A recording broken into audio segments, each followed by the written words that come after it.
probably on this occasion and in this program, to make things clear and straight, the higher education opportunities, for example, in the state of Karnataka, we have much more seats than the demand. The supply is less, availability is more. Probably if you take all segments, let it be from polytechnic to engineering to degree and medicine. Medicine is the only area because it has to fulfill a lot of conditions. If a doctor for every 1,000, we need a doctor for every 1,000 population. Probably in the state of Karnataka, I don't think so. We have shortage of doctors. Probably the distribution of doctors is an issue. Probably getting into the remote area, remote villages, availability will be a challenge. Probably now the technology has come to the rescue of the people now. The technology, the teleconsultation, the telemedicine, the device, the gadgets also can address. But the number, if you look at the number, if you look at the number of engineering seats available, is much more than the people get admitted. Each year there will be a lot of vacant seats in degree education, engineering, polytechnic, ITI, GTTC, KGTTI.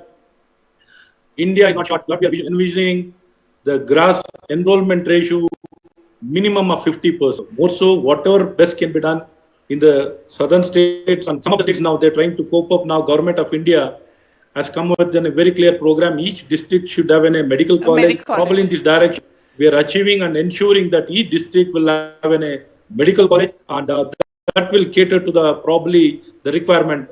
Since that gap was there earlier, now this gap will be now addressed in a very strong way. Government of India has come forward in a very strong program, 60-40 ratio, where 60% of the amount will be funded by Government of India. Recently, even in Tamil Nadu, 21 medical colleges were started in this 60-40 ratio. Even in the state of Karnataka, almost all the districts, we do have more than 75 colleges. Probably, if you look at the ratio, the world ratio, the best WHO ratio, 1:2 for one doctor for every 1,000 people, we have much more than that. Right. Can we talk about the issue of diversity? I mean, and individual freedom. The hijab row flies straight in the face of individual freedom and in the face of diversity. How do you square that with what's happening in Karnataka right now? To be very clear with you, see, Karnataka is known as our international city, our international state. Exactly. We have people from expatriates from different parts of the world, and we have Indians from different states who come and live in state of Karnataka. Karnataka is known as a very warm, receptive, cosmopolitan, very forward-looking. And for all this good reason, you can see everybody here, there's no hostility or anything. It's very friendly. And we do have people from all parts of the country and all parts of the world. It is really diverse. If you want to see the real diverse or you want to see India, you can come to Karnataka. One. Second, with regard to the uniform, wherever the uniform has been prescribed, there is no question of having this attire. It is very clear. It's for all religion. Wherever the uniforms are not prescribed in the institution, wherever it is not prescribed, they are allowed to wear hijab or anything they can wear, or the case or whatever the individual person wants to wear, they are free to do that. But wherever it is been prescribed, uniform has been prescribed. This is not today's rule. This is not yesterday. Today it was been brought in the year 1995 itself. This rule was brought out. This act was brought out, and the same thing has been upheld by the High Court also. That is true, sir. But when extra institutional authorities take matters into their own hands, it's a different issue. It's not as if the institution was taking a call there. It was extra institutional authorities that did so. So that is not fair, is it?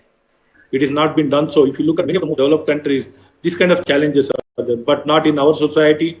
Wherever it all came up as an issue, where since the discussion came up, the resistance came up, then only it came to the limelight. Otherwise, the things wouldn't have come to the limelight. What was prescribed, what rule was made earlier, it has not been made now during the BJP government. Let me make it very clear, this is not a rule or an act which has been brought now during the BJP government. Whatever is mentioned now by me, it was prescribed earlier itself. Doctor, can we talk a little about the issue of the national education policy? How does Karnataka hope to implement it, and what are the aspects that you agree with or disagree with? See, there's no aspect which we disagree. See, it is all, forward looking.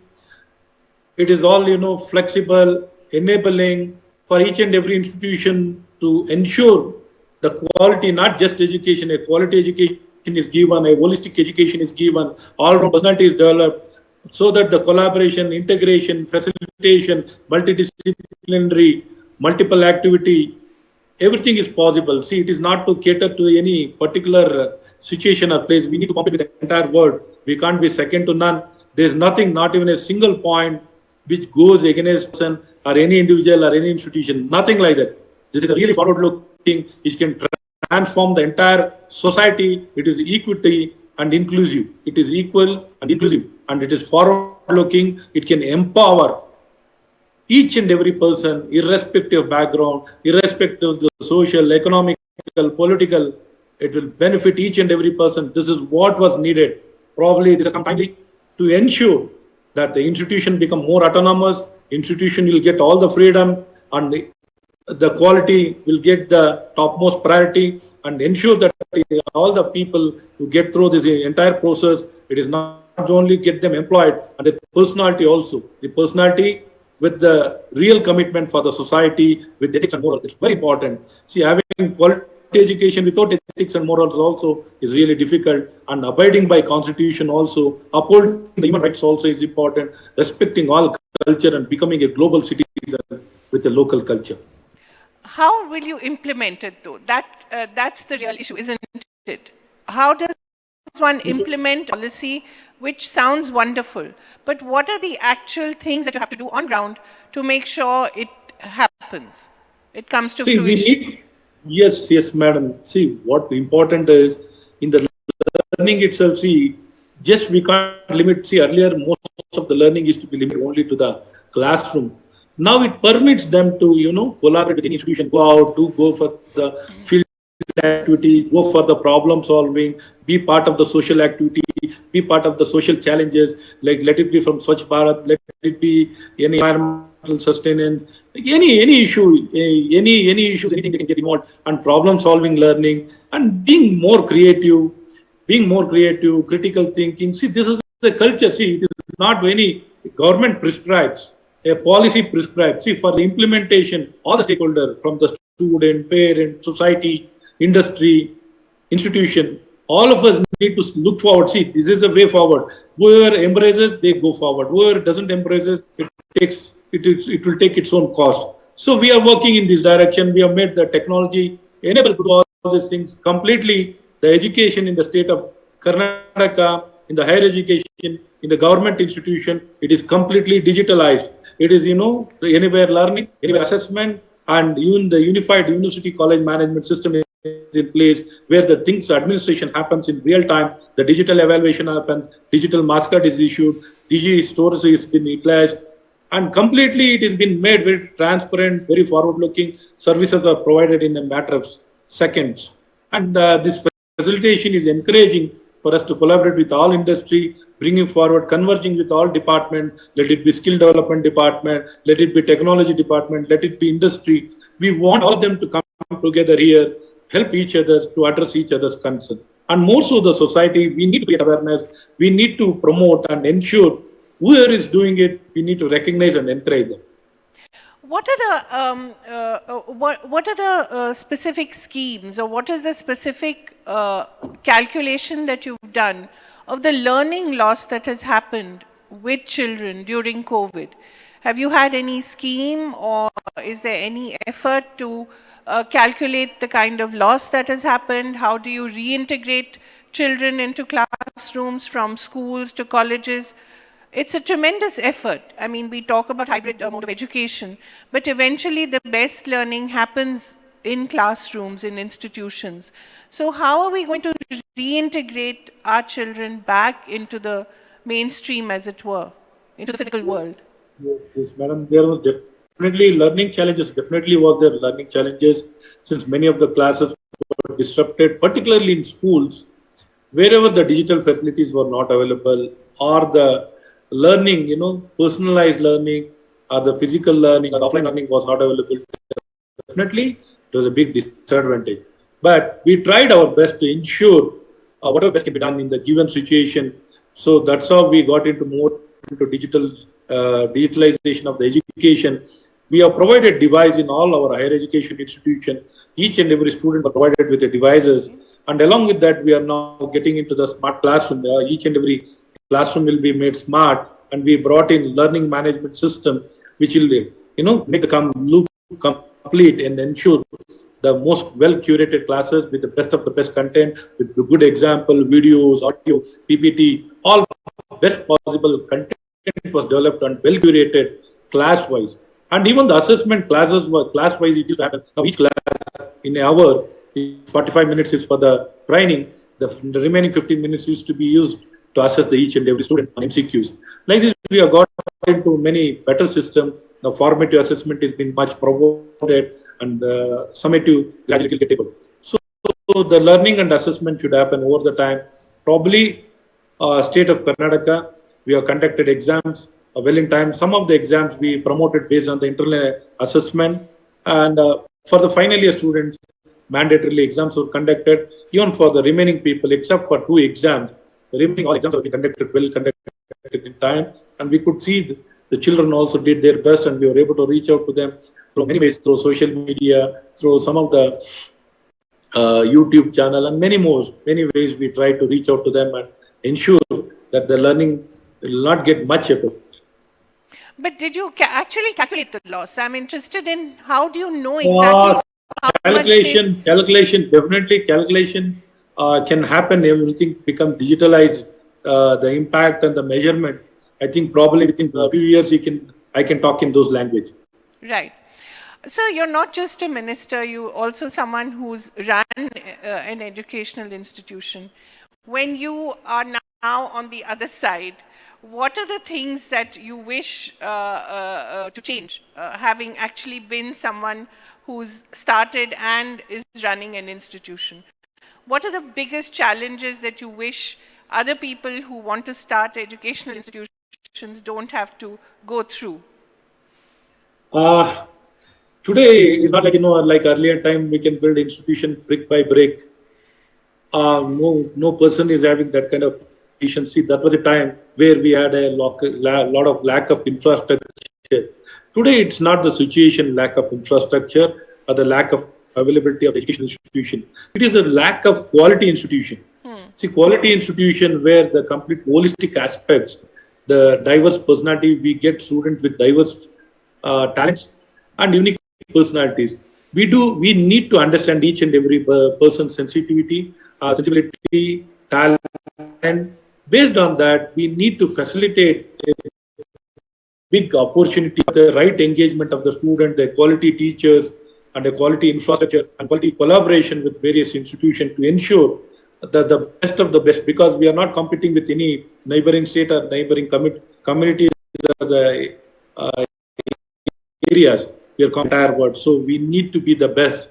So each and every person, probably even though it is managed a government institution or a private institution, it is not important. What is important is each and every citizen, a good education institution, only our future can be built.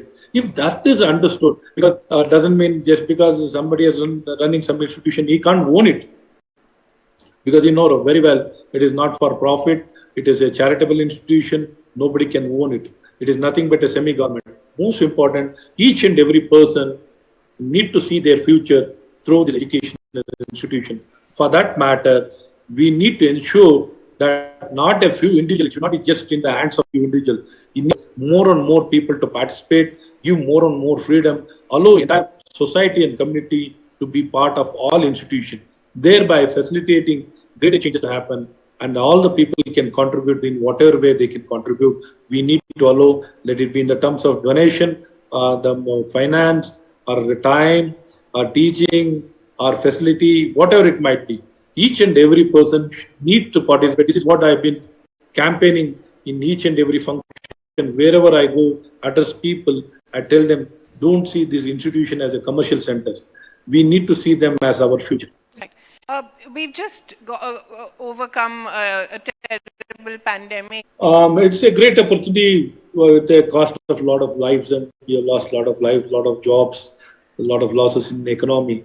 But this is a real great opportunity for the transformation and to adapt the digital technology in all the fields, and even the virtualization. From the digital, we need to adapt digital technology in all the fields. Thereby, it will empower and strengthen the entire system and facilitate all possible services in much more better way. It is applicable. There is no disadvantage with regard to the technology, only advantage and advantage, except for the cyber threat, except for the cyber threat, except for the privacy. Nothing else is an issue. Even those things can be addressed very strongly. We can come out with much more better solution. So in this COVID-19, probably I am of the strong belief India will have a very good future, better future, since the government of India is been always leading from front, and a strong adoption of the technology and reforms being brought right, left, center, across everywhere, and very good infrastructure been developed. Self-reliance and Atmanirbhar been given a topmost priority. I am of the fullest content.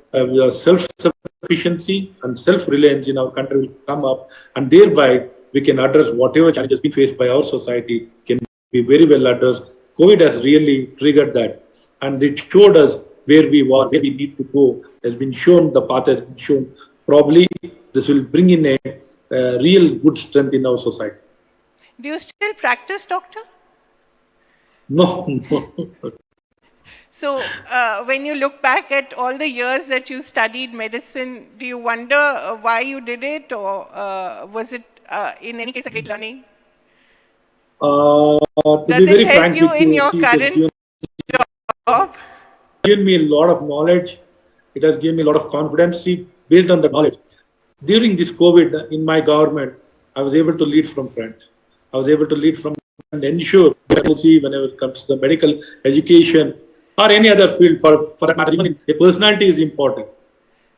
A good all-round personality with a better personality, a better appreciation, a better connect, better understanding. A medicine is something I feel each and every person, if he gets an opportunity to learn, it is fantastic. See, it is not a profession, it's very important, which has been given. It has been given to me. I am blessed really, and to be part of the medical education, and I way forward. I am with that learning. I was able to build my profession. I was able to build my livelihood. I was able to build a lot of institutions. I was able to serve the government and the people in a very good way. For example, in the state of Karnataka, now technology integration, we're doing it much more bigger way. Right. And even in the constituency, all my primary health centers are digitally enabled. Right. And my education is... Great. Thank you very much, doctor, and all the very best. Thank you. Thank you. Thank you so much.